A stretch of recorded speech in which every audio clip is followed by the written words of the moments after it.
Okay, welcome back, everybody. Welcome. I'm Scott Douglass, Associate Professor at the University of Northern Colorado and a board member of the USCCE. Great conversation this morning. This is a great piggyback.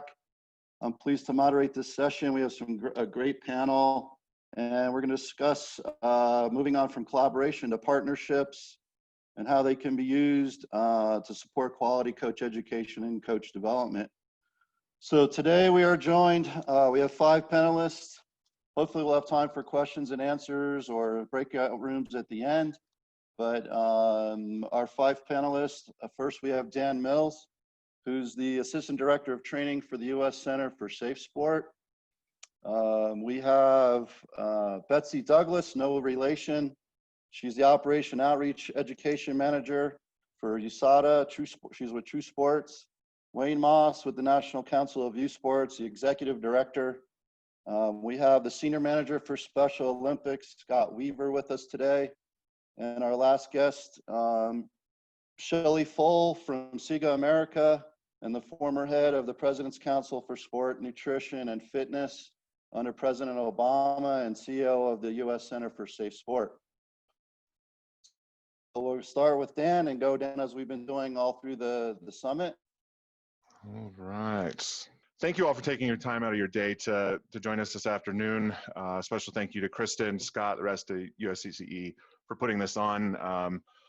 Unfortunately, I was unable to attend the full session this morning, but when I hopped in, I saw the conversation was lively, and so I'm excited to keep that momentum going. I know I only have 5 minutes, and so I do want to quickly go through the 5 slides that I put together for you just to quickly talk about the way that we do partnerships. I'm not going to take the time to discuss who we are as an organization, just due to time, but I quickly need to plug just the resources that are out here. Anytime I talk to coaches, I just want to quickly share the additional education that is there. I think everybody knows if you've taken our training, you've done our core SafeSport training, 90 minutes. It's focusing on understanding and giving coaches a baseline knowledge base when it comes to physical, emotional, sexual abuse, how to recognize these warning signs, and how to implement best practice prevention. We provide continuing education through refresher content because, as we all know, when we're talking about adult learners, we need to keep refreshing the content, utilizing previous experiences into that realm. And so we're trying to increase that content on an annual basis. Adding language accessibility to all of our courses just to ensure, because I know as coaches, we're a very diverse group, and I want to make sure that language access isn't a barrier to understanding the best practice information that we have. We also keep putting out new educational materials, different dynamics for specific groups. So we just launched an adult athlete training course of how they implement best practice protocols and proactive prevention measures as well. Just as a sneak peek, some of the courses that we're working on this year, right now, we've got advisory groups going for creating a course of athletes with disabilities, medical professionals, and really a deep dive into the role of mandatory reporting as coaches in definitely within the Olympic and Paralympic movement, but most likely in all state laws. Sports are becoming listed as an occupation that are listed as mandatory reporters. So we really want to make sure that we're educating coaches on our responsibilities for that. We continue to provide additional resources on specific topics. I think some of you have seen some of these pieces. This one that's up here, that's preventing bullying, is one piece I specifically wanted to highlight just because it is geared for coaches. It was authored with coaches in mind. We partnered with PCAA to develop best practice information to implement some of these peer-on-peer violations that coaches are the ones that are in the best position to prevent. Just due to where we are in times, I wanted to share that we do have a resource out here for what does coaching look like during COVID times, and keeping what kind of practices we need to keep in place for when we are conducting coaching virtually. It's specific resources for parents, for coaches, and for athletes. But for the heart of it, I wanted to talk about partnerships and the way that we engage with different audiences. I would say that we cite in 2 main camps. I've got on the screen just some of our resource partnerships, and these are additional leading national nonprofit organizations that have parallel interest into the role that we serve on our mission and vision. And so we are partnering with them to ensure that we are getting the best data-driven prevention best practice information out there across the country, whether or not it's inside or, whether or not it deals with sports specifically. We want to make sure that the level of protection is similar across all avenues. Secondly, just for lack of a better term, I'm calling this just a snapshot of some of our industry partnerships. Definitely the Olympic and Paralympic movement is our biggest partner by far, just because we do have the legal authority to monitor and utilize our office as a national clearinghouse for all of their allegations of misconduct. But that's not all we serve, especially with our education partnerships and awareness and training. We go far outside the movement. These are just, again, some groups who we're working with just that are outside of the traditional Olympic sphere, because again, we're wanting to ensure that coaches at every level, I don't care which sport you're involved in, how elite you coach, I want to make sure that you have all the exact same information to ensure that you're providing a safe environment for your athletes to survive and thrive. One of the ways that we really seek engagement, and one thing that we really need from coaches, is although we do have coaches on our staff who are either prior or previous, we still need to ensure that we're hearing the coach voice on any time that we are developing or thinking about developing any kind of educational products, because if it's not relevant, no one's going to use it. And if it's not delivered in the right way, people aren't going to receive it in the same way. And so we utilize various advisory groups for different components, and I can just sneak preview, we've been working on our 3-year strategic plan, and we have a huge focus coming up on coaches and ensuring that we have enough materials and proper education and understanding to ensure that we're providing an adequate avenue for success for coaches. So, and just looking at some of the lists where we've got the ideas of coaches roundtables, really sitting down and hearing from subject matters in the field, creating a coach's playbook, various conversation starters for coaches. We've got a lot of ideas that are specific to this audience. So I'm very thankful for this opportunity to talk, because we will be reaching out to engage specifically with professional coaches in the profession. So just, I think that's all I have. That's my information, but I'm excited to have the conversation as we continue on, and I will pass it on to Betsy. Thanks again to USCCE and Kristen for inviting Tru Sport to participate, and for everyone else joining. As mentioned, my name is Betsy Douglass, and I work for Tru Sport, which is the outreach education initiative of the U.S. Anti-Doping Agency, or USADA. We're based in Colorado Springs, and for those of you not aware, we are the national anti-doping agency responsible for drug testing and education and adjudication for the U.S. Olympic, Paralympic, Pan American movements in the U.S. We often say that we don't have a doping problem, but we have an ethics problem in sport. And through our foundational research for Tru Sport, we know that coaches have a huge influence and play in such an important role in an athlete's life. And we have to ask ourselves, how can we help these young athletes during their most formative years when their value systems are being established, and help guide them down the right path? And maybe we put USADA out of business someday. But as USADA's outreach education program, our aim is to really create a more positive youth sport experience through the empowerment of these athletes. And that is through education and support of coaches and parents on best practices for developing life skills and those core values that we know that will transcend and cross over from the athletic and the playing field. Tru Sports founded on 3 cornerstones: character building and life skills, sportsmanship, and clean and healthy performance. And with these 3 cornerstones, we've built our Tru Sport program to support coaches and parents as they work with their athletes, which consist of our Learn blog content, our Tru Sport lessons that we have, coaching education modules and certification there, and then also through our athlete ambassador engagement. Vital to our program, though, is our partnerships. And we partner with various organizations from NGBs to youth sport organizations and more, with content and resources to support the athlete, the coach, and the parent sport experience.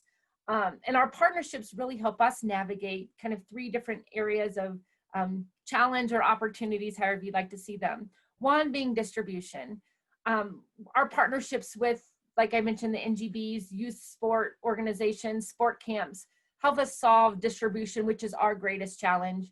And each of these partners offer just a distribution channel that reaches their constituents, their memberships, that is unique to their sport or to their environment. Our biggest distribution is of our Learn blog content, and which covers the spectrum of topics under our cornerstones, from nutrition to performance anxiety to respect and accountability. And it's really all written with coaches in mind and athletes in mind, to help how the coaches and parents can help support their athletes. Second, ensuring our resources are expert driven.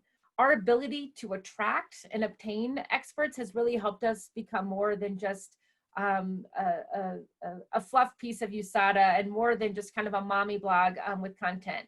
We really partner with experts in the development of all of our content, from our blogs and information there to our lessons and our coaching education, just helping make it expert-based, research-driven, and it's really applicable to all areas of youth sport.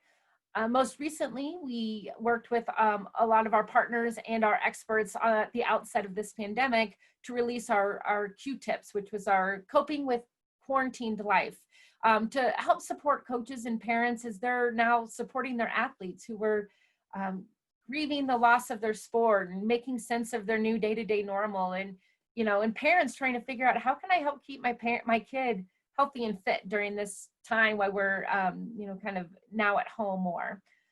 So we're really grateful to our partners for helping us reach their constituents and helping us share this vital information that we know that that was important, and it was super important to our experts to get out as well. And then just the opportunities to connect. Our partnerships have provided us opportunities to connect with different sport memberships in a variety of ways, including coaching trainings. We recently attended USA Football's coaching training earlier, I think in February, through webinars, through in-person opportunities, and also with the athlete voice. That voice is just imperative to our mission, both at USADA and in Tru Sport. And we're really fortunate to be able to work with athletes at the Olympic, the Paralympic, Team USA level, who are really inherent Tru Sport champions, and their values align with ours, and we're able to connect our ambassadors to other programs as appropriate to help support our Tru Sport mission, and also help support their education initiatives for their coaches and their athletes. Not only do our partnerships help us navigate these areas of challenge, but they also help us in our program development. I mentioned earlier, we have our lessons, our values-based lessons, which are really the backbone of our Tru Sport program. And they provide a hands-on approach for coaches to help teach and instill values and life skills that are really important to creating not only great athletes, but great people as well. And, we worked with our closest partners about 24 months ago as we were developing these lessons on what types of topics would be most beneficial to their coaches. And we've also partnered with organizations too on licensing these, giving them control over the distribution of them, allowing them to weave it into their athlete development models. And we've also made it accessible on our storefront as well to individual coaches and sport programs of smaller scales, so that they can customize these resources and make it, to what's most important for them. I also mentioned earlier too about our coaching certification program. And, as we listened to our partner organizations early on in Tru Sports history, we developed e-learning tools that can really help support coaches. And our coaching certification program covers things such as coaching ethics and philosophy, performance enhancing drugs, dietary supplements, energy drinks, those last 3 being really key to who USADA is and areas that we have expertise in and we know are important. but the courses allow for that self-discovery learning, and organizations have really seen value in it and helping us distribute it. A lot of reasons is because it's helping those coaches navigate how they can have those difficult conversations with parents and athletes in some of those topic areas. In addition, our program is accredited currently with USCCE, and we're currently in the process of updating and refreshing those courses. So our hope is that in 2021, we will be able to reaccredit those as well. Partnering with Tru Sport does not provide a one size fits all solution. We really enjoy diving in with partners, learning more about what their needs are, what are their goals, so that we can really help identify programs and solutions that will best support them. Allows us to both work together to support coaches in this area, personalize the education that they might be wanting to provide for their organization. And if you haven't already, I encourage you guys to join Tru Sport in our mission to change the culture of youth sport. Thanks. And I will turn it over to, I think it was Wayne next. Wayne's next. Thank you, Betsy. So thank you so much. Hey, I had a presentation. I am actually going to put that to the side right now and just have a conversation with you all, given what's been bubbling up in this conversation today, which I think is pretty extraordinary. So first of all, I do serve as the executive director for the National Council of Youth Sports. We're a member organization made up of a number of different types of groups, ranging from national community-based organizations to localized groups, mom and pop groups, destination marketing organizations, some NGBs, and the like. And so our role really is to do several things. We're an advocate for youth sports. We're looking to educate our members and the general public, and we're looking to connect our members with resources, with tools that make a difference for them. And so on the session earlier, there was a conversation that came up regarding the Play Coalition, of which the National Council of Youth Sports is a part of. And I wanted to, first of all, just say a little bit about that, because I think that is essential to the conversation that we're having. So for me, I saw early on in the COVID pandemic that the National Council of Youth Sport, acting on its own, even with the member organizations that we have, could not do the work of seeking relief for youth sport organizations. And as a result, we've looked to really create a number of organizations. And so to date, there are a little more than 3,500 youth sport organizations that have signed on in support of this effort.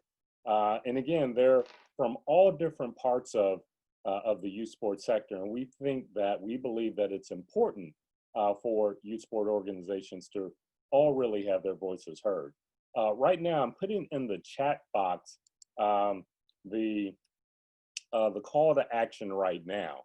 And so again, I mentioned that there is a bill that Representative Rose from New York has sponsored, in which there is relief that's a part of that.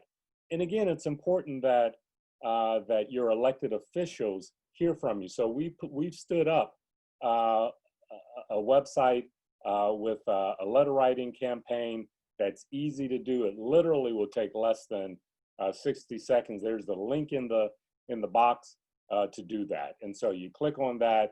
It simply takes you to you put in your information where you live, and then it'll bring up a text box that has your elected official. There's a letter, an email that basically says, I support the Representative Rose legislation. I would like for you to sign on. So I would appreciate anyone that's on this conference to, if you've not taken action, to take action, and then please pass it down within your networks. So as we think about collaboration, that's really at the heart of what we're looking to do. And, so Tony's words were just like gold for me as I was listening to him earlier, because essentially there are several areas that we're looking to take on, which is access, quality, health, and something that I am having quality that's important to us. And so the youth experience is really going to be given by what happens with that youth sport coach. And so having the appropriate training is appropriate. We've worked with GW, George Washington University, in terms of developing trainings that have been, quite frankly, our member organizations can take advantage of. We've also worked with groups like Project Play and the like in terms of its resources and have made those available to our member organizations. And so we really need, and we want and need the support of people like you all as we think about what's happening from a quality perspective, thinking about what's happening from an evidence-based perspective. And it's important for us to provide that level of engagement. And so as I think about how we all bring our potluck dish to the dinner, I certainly believe that we would love to connect in with you all in terms of how we stand up, create, identify those resources, those standards that make a difference that we can then point to as this is how it should be in the youth sport space. So I'm really gonna leave it there. I'll have one final shameless plug, and that is I'm putting in the chat box another resource, and again that is the Return to Play resource. So again, we've stood it up on the Play Sports Coalition website. It is a resource that really is a compilation of many from the CDC, national governing bodies, but from some others that we wanted to make sure that we had all the appropriate information in one place. And so you can take it, think about how to develop your own return to play process. And so again, we also want to hear from you. If in fact you've developed your own, we also want to include that. It's an iterative document. So we want to include that. We want to include any other resource that you might have as we think about these return to play considerations. So I'm also going to leave my contact information in the chat. I would love to hear from anyone as we think about standing up these various groups, become much more inclusive, and definitely want to stand shoulder to shoulder with you all as we think about how we make the youth sports space safer and much better than we found it before this pandemic. So thank you much. Thank you, Wayne. Appreciate those comments. We'll have room for questions and answers time after, hopefully. So we're going to move on to Scott with Special Olympics. Thank you. And thanks to Kristen as well for inviting me to share this with you. I'm going to bring it to really, I think, really grassroots partnership and what we're doing within Special Olympics. And I think to fully understand the value and the importance that I put on partnerships is, and give you a little sense as to sort of the scope of our organization and what we're trying to accomplish. So from the scope of service, Special Olympics North America, we have our 51 US programs. You can see the Caribbean countries, Canada. We offer over 30 sports that are available through our North America program. A little over 174,000 coaches that have coaching responsibility to a little over 1 million athletes. A little over half of our coaches are certified. And we offer, from the entry level to the 1, 2, and 3 level certifications. We do have our own online learning portal, SO Learn, but that's really just scratched the surface of all that we need to, services that we need to provide to our coaches. So you can see, so based upon, again, the size and scope of our sports and our offerings, I'm incredibly dependent upon partnerships with other organizations, and sort of look at it as having 2 partners, ones that are currently involved in, so there's current partners and future partners. So as I go through and give you a little overview as to how we use our partners. Those who are on the call that maybe aren't currently involved with Special Olympics, I'd ask you to think about how could you be involved, and is this a partnership you would be interested in pursuing when it comes to coach education and athlete training. At a sport assistant level, you can see our partnerships include NFHS and CDC with respect to concussion training. We also encourage, even though it's not currently mandated, our coaches to participate in the U.S. Center for SafeSport curriculum. We do have our own protective behaviors program, but I really would try to complement that by encouraging them to take the SafeSport course. But the 2 concussion trainings alone, we have a little over 12,000 coaches on an annual basis who take advantage of those resources. On a level 1, we go into our core coaching knowledge, and we have our own curriculum, but we also look to Human Kinetics, the Positive Coaching Alliance, NFHS, and a relationship we have with University of Virginia, who created a course for us that is designed specifically to coaching athletes with autism spectrum disorder. So those partners are just, again, a few of the partners that we take advantage of when it comes to content development, using their help in content development for us, using their current content to direct our coaches to, as well as using their platforms, for our coaches to use when it comes to taking the course. For example, through NFHS, we have our Unified Sports course.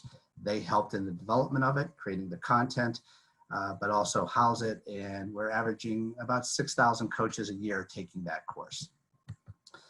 We get into our level 2, which is our sport-specific knowledge, and any of our Special Olympics programs really don't have the staff, resources, or expertise to know everything there is to know about 30 different sports. So that's why we are so dependent upon partnerships to train our coaches, whether it be an online format or an in-person, face-to-face training. And a few of those partners that we've utilized in the past are actually currently utilized as the Professional Tennis Registry, where we've created co-created a adaptive tennis training. The Michael Phelps IM program has been very helpful for us in training our swim coaches. And again, NFHS and Human Kinetics with their sport-specific courses that are available online are huge resource for our coaches as well. And then in our advanced coaching knowledge, our level 3, this is where the NGBs really come into play, where we refer our coaches to the curriculum that is out there. It's a lot easier to take advantage of USA cycling curriculum or USA bowling curriculum versus creating our own. By the time our coaches have gotten to this level of coaching, they pretty much understand, the skill set needed to coach athletes with intellectual disabilities. They are really looking for the advanced sport-specific content. And again, we've used our NGBs, affiliate sports organizations, and also CoachTube has been a resource where we sort of go to for continuing education on resources.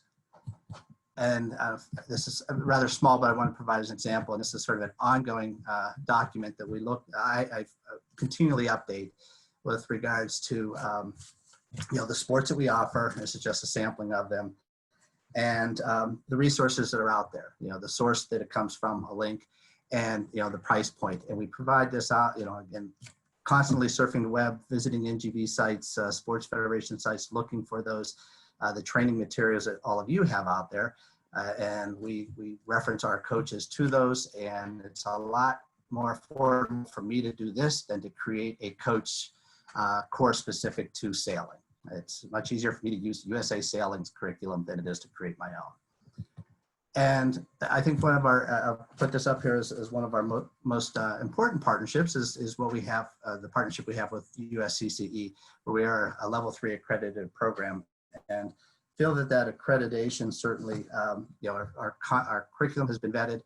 The accreditation adds to the, I think the legitimacy of our coach education program, and certainly our coaches value that recognition in the accreditation status. And all that being said, we're not without our challenges, and it's not a perfect system. We're constantly dealing with looking for ways to improve it, ways to engage new partners, and ways to provide the best resources available to our coaches. Some of the challenges that we currently ongoing challenges is just simply a significant gap between our coaching skill and their knowledge. And, you know, and that was said earlier on, I think in the last session, where you have well-meaning but untrained. And that's a very common scenario in Special Olympics, where we have well-meaning volunteers, family members, but they're not well-trained. And we utilize, you know, I mean, from the PTR tennis pro to the grandparent who wants to teach their child tennis but no tennis skills.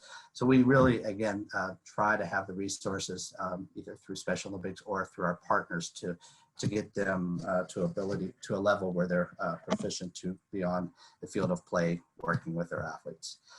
We deal with the fact that they're volunteers, and as I'm sure many of your coaches are as well, and we're asking them not only to give up their time to coach on the field of play, but also to give up their time to educate and train themselves. Cost is always a factor. We look for you know, the most affordable opportunities to our coaches. Distance, you know, we have, you know, rural versus urban. We have people in Alaska and Montana, they're willing to travel 6 hours, but I have coaches in Rhode Island that won't go to Boston, you know, for whatever reason.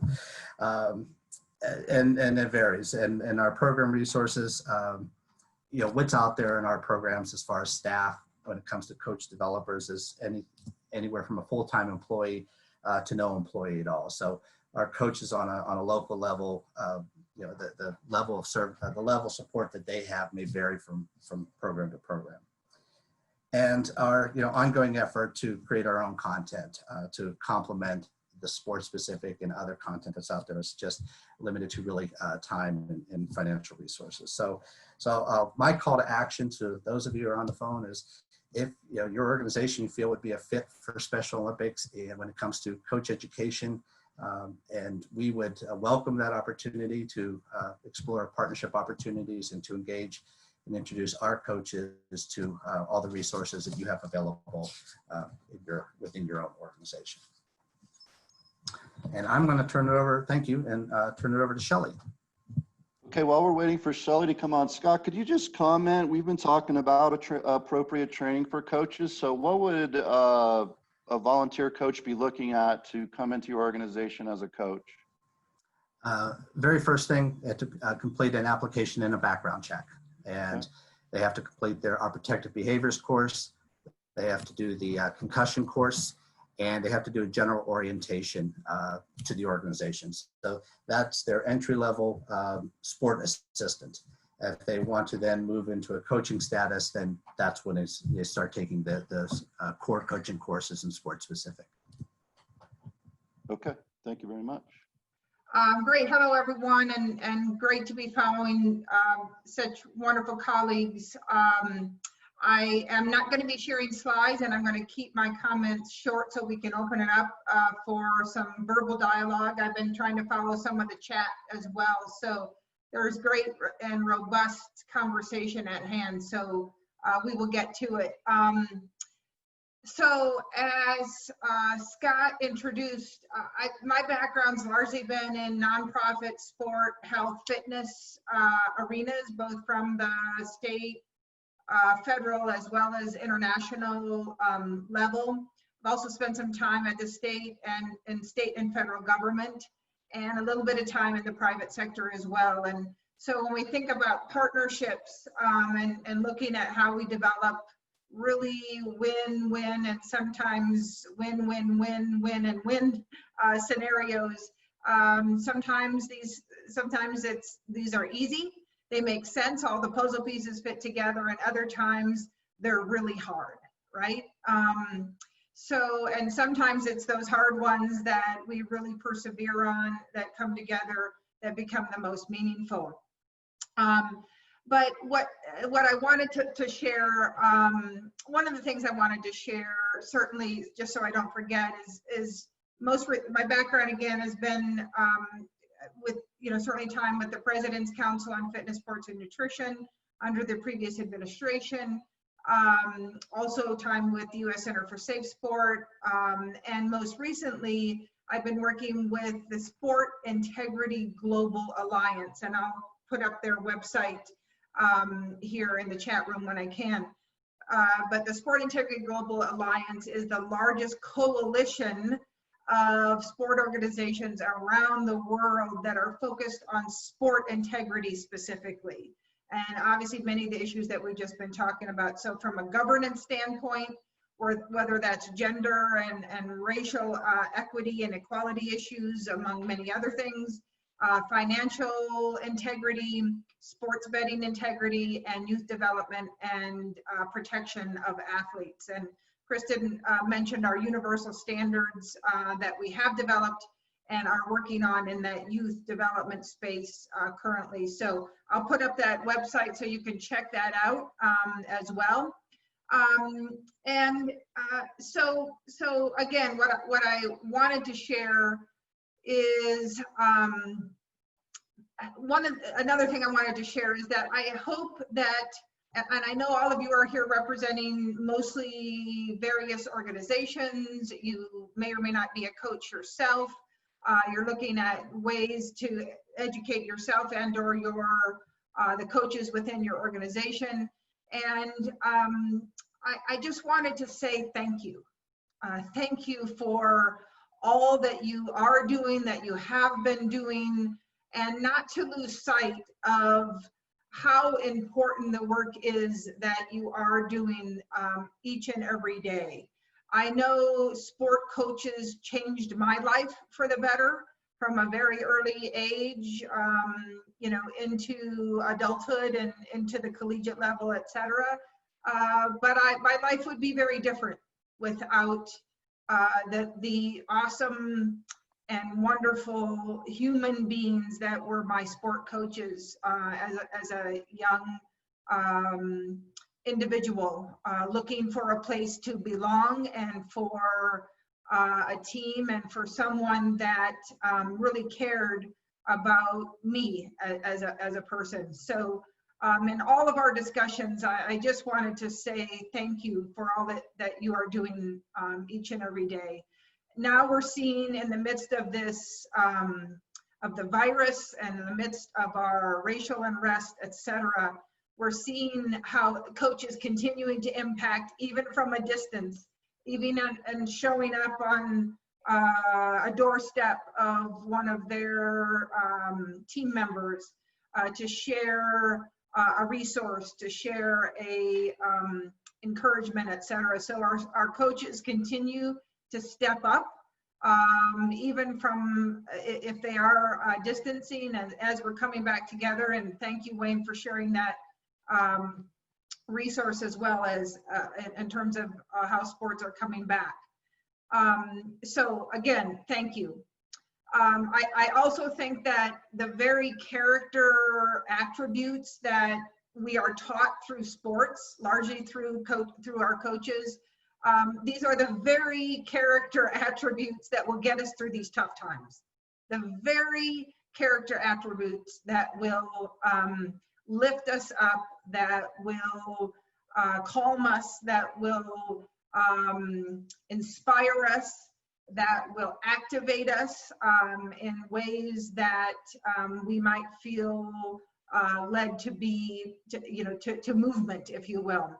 So teamwork and perseverance and appreciating our differences, but still working together for a common goal. Leadership, I mean, just leadership in general. Those are all the things that we are taught through sport, that you as coaches, as coach educators, as administrators of sport organizations, these are all the things that you are teaching coaches and ultimately athletes and hopefully parents and our communities. So again, thank you, and please don't ever underestimate your impact. With that, I also wanted to share just a little perspective, and gosh, this may not be popular, but as I have engaged in some of our Zoom conferences and Project Play and many of the other organizations and initiatives that have been mentioned in this and previous sessions, I think one of the realities of this, of the COVID situation is that we're going to see a lot of youth sport organizations fold. they're not going to make it through financially. And when kids are able and ready to come back to sport, the demand is going to be much bigger than the supply of opportunities, if you will. I think opportunities are, and you know, I think we could easily conclude that those young people that most need sport may have the least access or opportunity, which is amplified as a result of COVID and the folding of youth sport organizations. I know many of you are working to prevent that. Many of you are working to lift up sport organizations. And Wayne shared the Sport Coalition. I hope all of us will become more active. And gosh, that's one of the things I'd like to point out, again, both from a community organization as well as being in government at the state and federal level is, gosh, we have to lead. We have to lead. And whether it's impacting our legislative arena in terms of Congress, our executive area of government, judicial, there's so much to be done in terms of protecting youth sport participants and the judicial area of things, and how safety is being policed on many, many levels. So there are all areas, and we have that power. We can impact that. And so don't, again, underestimate your power to be part of the solution there as well. So I hope we will all be part of that coalition and move things forward. But what I wanted to share in terms of what may not be as popular is that the stark reality is that now may be the time to look at consolidating, at embracing those organizations that may not be able to make it through financially or otherwise, and to looking at opportunities to literally and figuratively merge efforts, whether that's at a local level, state, federal, what have you, so that we can become stronger. You know, Wayne mentioned 3,500 organizations have signed on. I think that's unbelievably awesome. And it may be both a blessing and a curse that there are so many organizations out there in the area of youth sport. Maybe that's where we need to be. Maybe that needs to be, and I realize there's many, many more than that. That's the number that have signed on to this coalition. But are there ways now, and might our current reality be a way for us to take a really hard look at what we're doing, what certain organizations are, where we are, and look at opportunities to merge efforts, to become stronger, to provide services, to reach out to the most vulnerable, and to move sport and youth sport forward in our country. So again, I think partnerships can come at every level, whether that's public, private, whether that's with government, civil society. I want to echo the youth-led initiatives that were talked about, I believe, in the previous section as well. We've got to figure out a way for youth to lead and to become our future leaders, and to provide leadership development opportunities for young people, not just to coach, but just to be administrators, to impact on sport in general. So let me stop there, and again thank Kristen and Scott and the center and all of you for being part, and I look forward to our discussion. Thank you, Shellie. Appreciate it. So we have about 20 minutes. So I'm going to ask Kristen to go ahead and open up the floor And we have over 60 people on this session, so I would hope that we could address any of these topics either individually, or if we need to revisit anything from this morning as well. That seemed really like it was going well, but I think there's some commonality between collaboration, partnerships, and so I'll just open the floor up. Just feel free to unmute yourself when you want to speak. Cam. I'll jump in, Dan.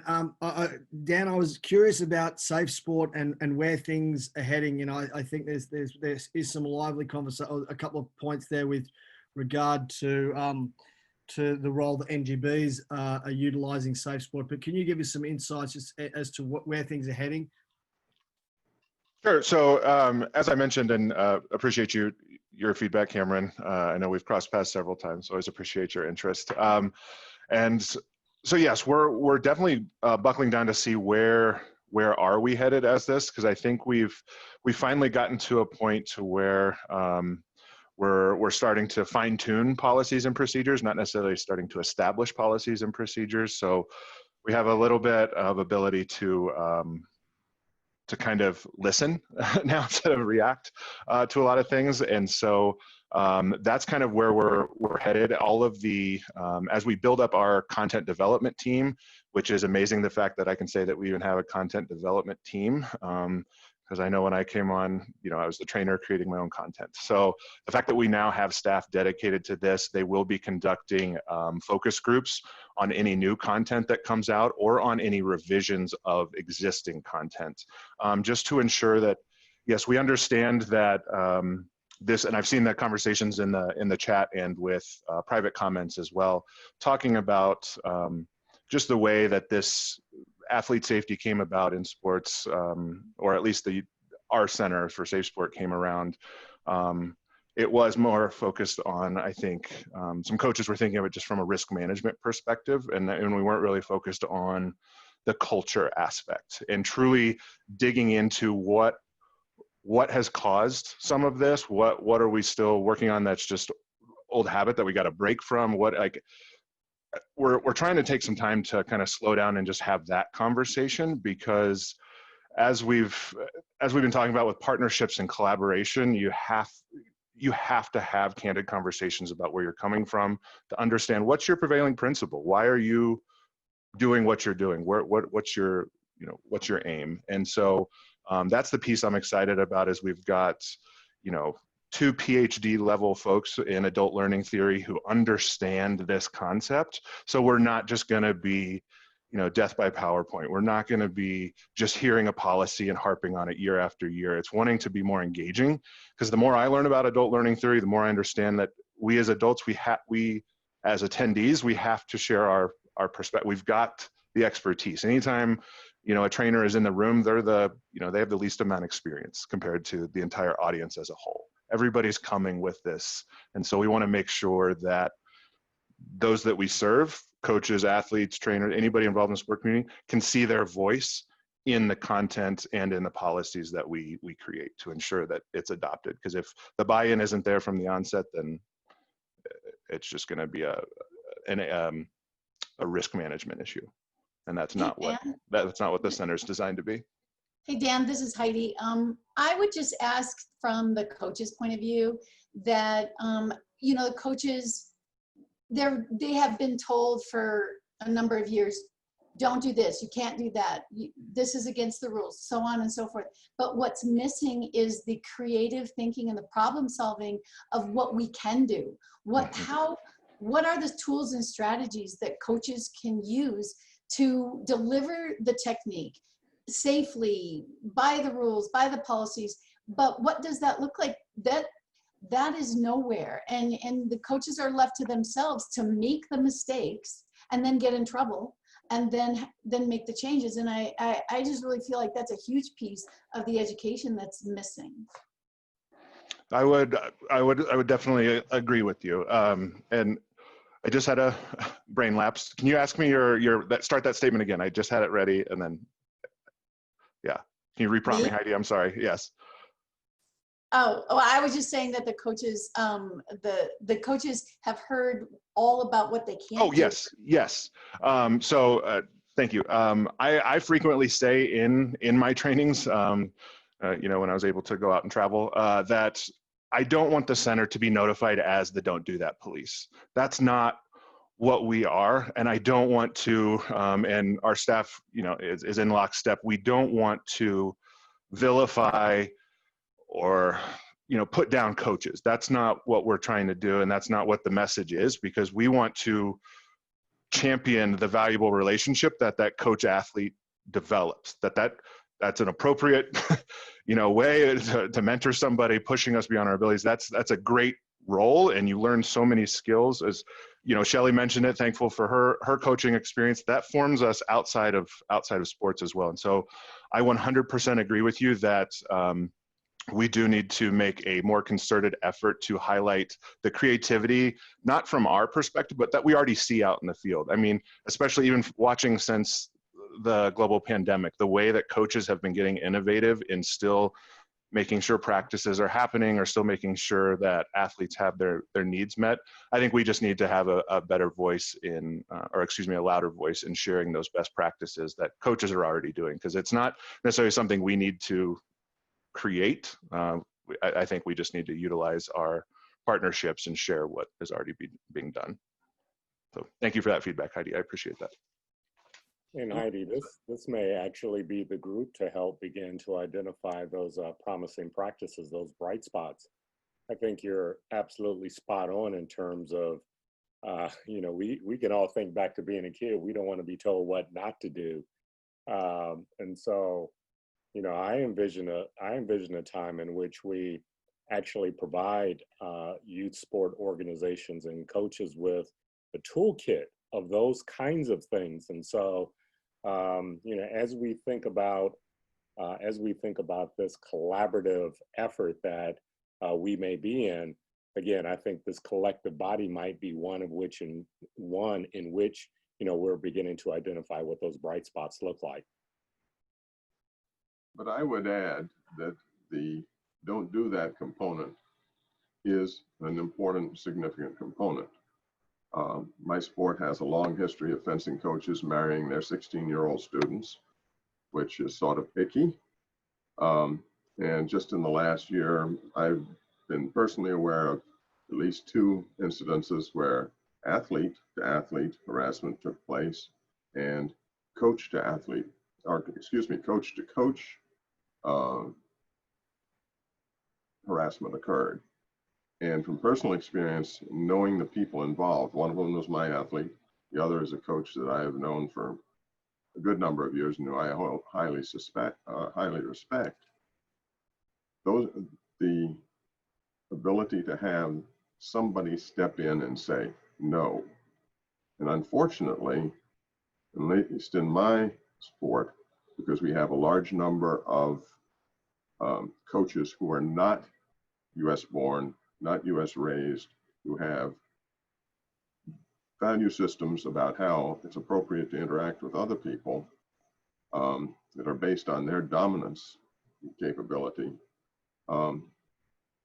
It's made the effect on the athlete is observable. The effect on the coach being harassed is observable. And if we're going to talk about respect and dignity and inclusivity, etc., you can't have that crap going on. I'm sorry, it's just that simple. And I agree, Heidi, nobody wants to be presented with a list of don't do this. I've always talked about it in my club to my coaches as, and I do the same thing with coaches I train. This is just basic good human relationships and treating other people with the dignity and respect that they deserve. And that's hard to teach, but it's necessary. Yeah, Walter, I agree. It would be more so, I would argue, kind of the order of operations. I don't want every training to start off with the negatives of don't do that, because it's again the culture change that this is a slow moving ship. As much as I want it to change right now, we just have to acknowledge that this is decades and decades and decades of just instilled behavior, and we're learning so much as the data comes. I mean, that's one benefit we have at the center, is kind of a unique data set to see kind of from a national landscape what is what is coming on, which actually helps better inform our training, because we can make sure we're as flexible as we can be with that. But I do agree, we still have to talk about the boundary limits of things, but I think it's just the way at which we converse about that I think we can do a little bit better of an art form on that. I just think the key component here is the companion piece is just not, we haven't fully developed yet. And that's really the how to coach. We talk a lot about what to coach and what not to coach, but not enough about the how, and the other methodology. And so I think we're still locked into the technical approach rather than in some way a more organic or game-based type of approach of, presenting information. So, but that's slowly evolving, and I think a lot of that will come out of this group as well.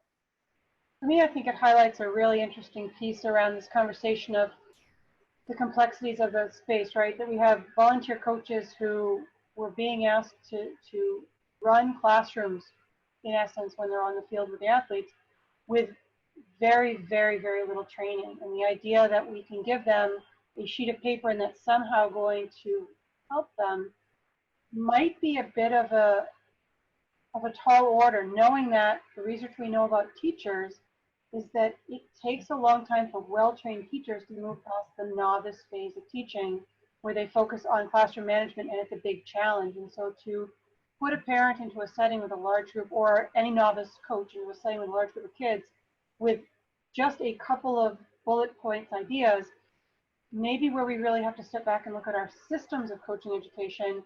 And instead of providing a resource sheet that is information that way, we're providing a resource person or a system around them to support the work they do in the field, because we need volunteers. We're not going to move away from volunteers, but how do we better support their efforts, knowing that the lifespan of a volunteer coach is short, that the training they're going to get is always going to be minimal, their passion is great, their time is low. So our systems might be the better answer of, you have a resource person as opposed to just a resource document that supports them. And that's something I struggle with quite a bit, that novice coaches, novice teachers don't get better just because of the materials they have. It's the support and the training over time, going back to a lot of the reflection stuff we talked about on the first day of the Virtual Summit. And just to riff on that a little bit, I think back to the time in which there was another issue that was big in sport, which was, background screening.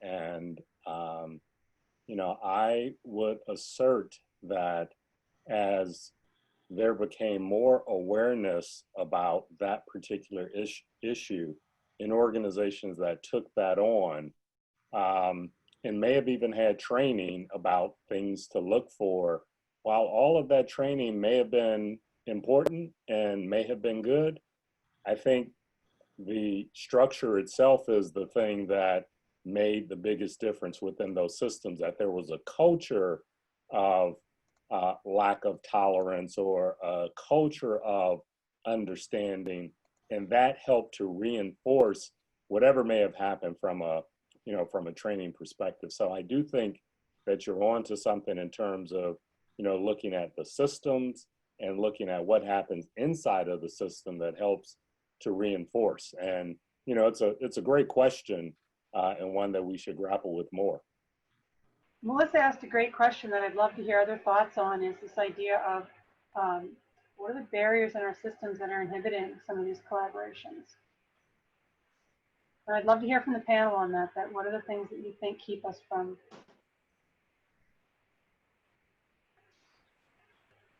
Well, for me, I think, there are a few things that are just top of mind around that. I think, turfism is one of the issues that, that occurs, where, we all have our way and we want to do it our way. I think that's one issue. I think another issue is just one of not recognizing or understanding who's in the space that really is the resource, has the most appropriate resource. And so, like, I even see today, as we think about, just to use an example, return to play, there are lots of folks that are now starting to get in that space around how to do that. And I think we need less of that and more coalescing around, whoever may be expert in the area, and let's get on board and drive that. And then I think the last thing that, that I pointed to earlier today is, oftentimes there's I think sort of a purity test that some have. And if we don't necessarily pass the purity test, then, there's a problem with that particular organization. Whereas I think we should be focusing on what it is that we can agree on. And from there, I think we can begin to solve some of the challenges that we have. So, those are like three things that are just top of mind. Kristen, I think there's another factor here. Coach developers were a lot of coach developers were once coaches, I presume. I'm an active coach. I'm an active coach developer in my sport. And by nature, we're competitive. So if I have a good solution, am I really going to tell another coach my good solution? Because that may prepare their athlete to beat my athlete. And for me, it's always a sort of a balancing act, because I'm old. I'm 73. Nothing works the way it used to work. My hand's still fast, but otherwise I don't move very fast. And students will say, "Can you teach me this?" And I'll say, "No, I still want to be able to beat you." There's the lowest level of that problem. But knowledge is power, but knowledge is only really power if we share it. So if we can help other people in any way to develop that, just the willingness to go talk to somebody about something is overcoming a big barrier, I think, is my point.